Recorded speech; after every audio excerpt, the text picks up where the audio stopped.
안녕하세요. 요새 기후온난화, 기후위기, 더 나아가서 요새는 기후혁명 시대가 도래했다. 그런 얘기를 합니다. 그게 가장 중심은 CO2 문제겠죠. 그래서 이제 우리가 이제 옛날에는 뭐 우리 꼬마 소녀라고 하면 지금 약간의 숙녀티가 좀 나오고 있습니다. 근데 이제 그레타 툰베리가 트럼프하고도 기후에 대해서, 기후 온난화 CO2에 대해서 논쟁하는 걸 여러분들이 보셨을 겁니다. 최근에 이제 우리나라에서도 뭐죠? 충남 서천에 보니까 화력발전소를 짓고 있어. 우리나라 정부에서는 지금 수소경제에서 탈탄소를 한다는데 실질적으로는 우리나라가 뭐 어디 외국에 또 석탄 화력발전소를 짓고 또 우리나라도 또 아마 이거 외에 또한 두서너 개를 더 짓는 거 있어요. 이거에 대해서 젊은 이제 소녀들이 지금 나서갖고 이렇게 좀 항의를 하고 있는 것 같습니다. 그래서 기후온난화는 뭐죠? 기후온난화로 인한 사회적 경제적인 영향은 여러 가지가 있겠죠. 우선은 이제 우리가 앞으로 가뭄 같은 게 일어나고 뭐 마시는 물도 없고 각종 질병이라든가 그다음 화재라든가 그다음 식량에도 영향을 주고 그런 얘기들 이제 여러 가지 문제들이 이제 일으킬 수가 있겠습니다. 그래서 이제 또 보면 첫째 이제 우리나라 쪽에서 보면 폭염을 태풍, 가뭄, 폭설도 있겠죠. 홍수, 감염병 이런 것들이 이제 기후가 상승하면서 CO2에서 기후가 상승하면서 일어날 수 있는 어떤 재난이 되겠습니다. 그래서 이제 우리가 실질적으로 어떤 에너지를 사용하기 전에는 우리가 먼저 그때는 보면 이렇게 보시다시피 대부분들이 이제 태양이라든가 이제 어떤 그런 쪽에서 뭐 대부분 이제 전기를 거의 안 썼었죠. 안 쓰다가 이제 산업혁명 초기에는 이제 상당히 이제 연료를 석탄에서 이제 스팀 엔진이 나오고 이런 기관차들이 다니게 되죠. 그 다음에 이제 산업혁명 후반기에 와서는 이제 대단위로 이제 메가와트 쪽으로 막 승용차가 다니는 이런 이제 1880년대 이런 일이 벌어졌습니다. 그러다 보니까 이제 에너지가 어떤 인구하고도 관계가 있죠. AD 이제 이렇게 인구가 적을 때는 1억 한 5천만 정도일 때는 그때는 뭐 아시아나 이런 데 쪽에 어떻게 되겠어요? 굉장히 비옥한 땅들이 많았었죠. 그러나 인구가 점진적으로 일어나면서 이제 이렇게 이제 13억 정도 되니까 어떻게 되겠어요? 뭐라고 온도가 이제 서서히 올라가게 되죠. 올라가면서 어떻게 돼요? 농경지가 늘어나면서 산림이 이제 훼손돼가는 그런 시대에 이제 도래하게 됩니다. 그래갖고 이제 산업혁명 전에는 어떻게 되죠? 이제 어떻게 돼요? 어떤 이제 산림이 없어지고 하면서 아사야 같은 데서 그런 것들이 이제 해갖고 그 다음에 이제 뭐냐면 모든 것이 이제 바람 같은 풍력을 이용하는 것들이 이제 수송 쪽에 이용을 하게 됩니다. 그 다음에 이제 산업혁명이 이제 지나고 나면 지금 현재는 이제 석탄으로 가요. 연료를 이제 화석에서 석탄 쪽으로 가요. 그래서 이제 지금 이제 산업 시대에서는 보니까 뭐냐면 전기를 쓰고 전기를 이제 어디다 쓰냐면 산업에도 쓰고 우리가 아까 교통수단, 식품, 의학 분야 여러 군데다 지금 이제 쓰고 있다. 지금 19억 인구 정도 되다 보니까. 그 다음에 이제 2차 대전 후에는 어떻게 됐죠? 먼저 핵발전소 같은 원자력 발전소 같은 것이 있어갖고 뭐 항공기 같은 상업용 항공기가 날아다니고 그런 시대가 왔습니다. 그래서 이제 최근에 이제 과거하고 최근을 보면 이렇게 지금 약 20억 정도 세계 인구가 이렇게 됐을 때는 이렇게 농장들이 어떻게 돼요? 농장이나 이런 쪽으로 많은 것들 냉난방이 허용이 되면서 어떻게 기후 온난화 쪽에도 상당히 이제 문제가 생겨서 일어납니다. 그래서 이제 앞으로 미래에는 약 2020년 정도 되면 80억이 되겠죠. 아까 그 장문 얘기했어요. 80억 정도 인구가 늘어날 때는 어떻게 될까요? 참고로 2021년 6월 26일 세계 인구는 약 78억 정도 된다고 합니다. 그럴 때는 이제 모든 게 이제 지금 어떻게 지구가 굉장히 이제 뜨거워진다는 얘기가 되겠습니다. 그래서 이제 우리가 이런 이제 화석연료는 주로 이제 메탄이죠. 메탄을 많이 써가지고 이제 쓰면 이제 어떤 열이 나오는데 전기를 쓰는데 이 CO2가 부수적으로 나온다. 뭐라고? CO2가 발생한다. 그 다음에 이제 우리는 이제 메탄은 좀 보다 좀 더 안전한 하이드로카면 탄소 탄화수소 를 찾다 보니까 에탄, 프로판, 부탄 이런 것을 쓰게 되죠. 이런 것들은 어떻게 되죠? 더욱더 카본이 요거 이제 C란 말이죠. C가 요거 이제 그린색이 C가 어떻게 돼요? 더 많이 붙게 됩니다. 헥탄 같은 것은 이거 7개나 C가 붙게 돼요. 카본이 붙게 됩니다.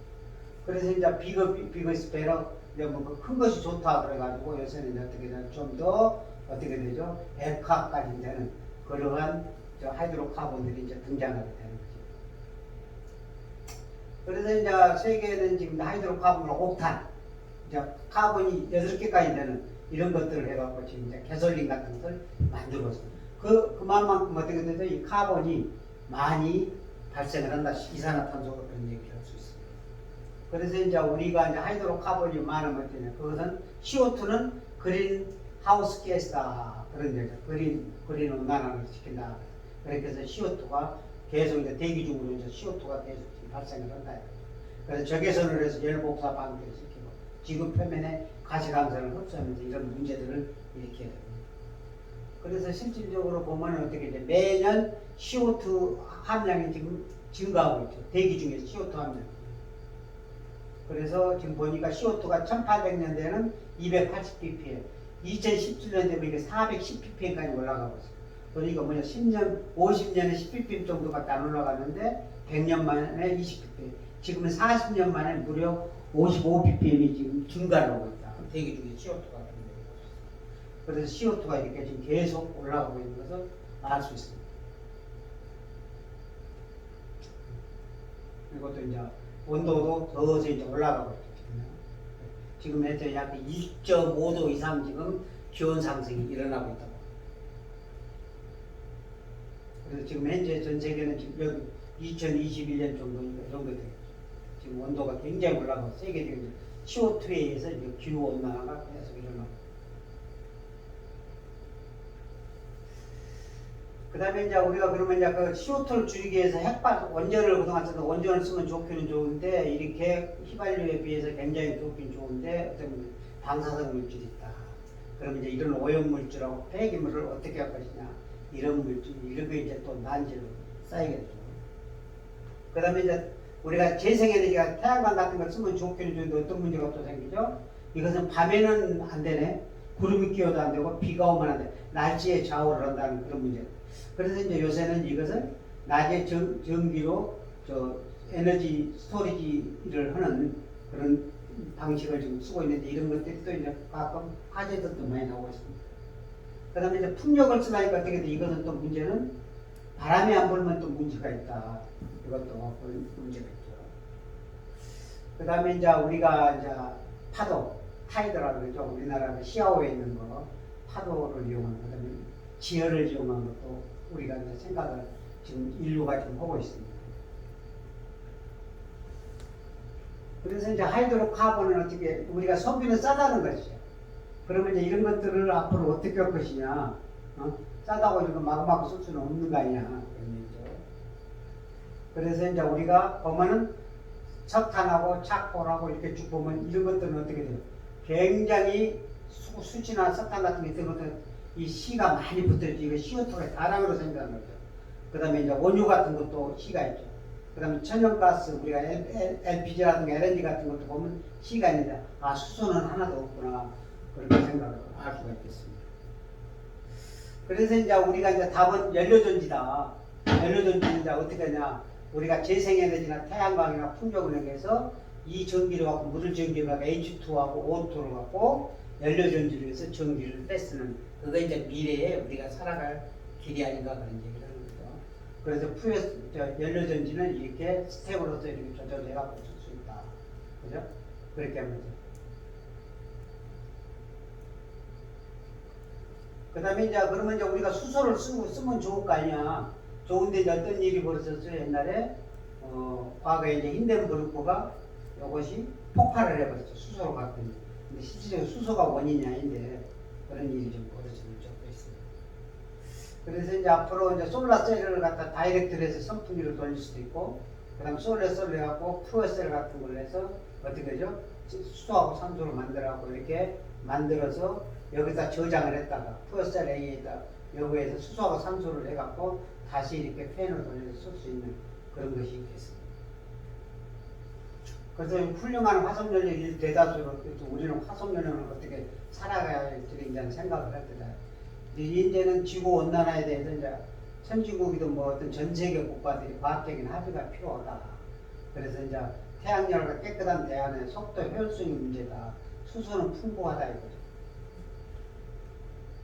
그래서 이제 우리가 과연 현재 이런 것을 과거에 우리가 살던 우리 60, 70년대로 이렇게 돌릴 수는 없을까 그런 것을 한번 조심히 생각을 해봤습니다. 그래서 이제 우리가 지금 요거 이제 최근에 전라남도 이제 KBS TV에 뭐 절대 농지로 몰리는 태양광이 보고 보니까 전라남도의 22개 시 중에서 17군데가 지금 태양광으로 인해서 분쟁이 있다는 거예요.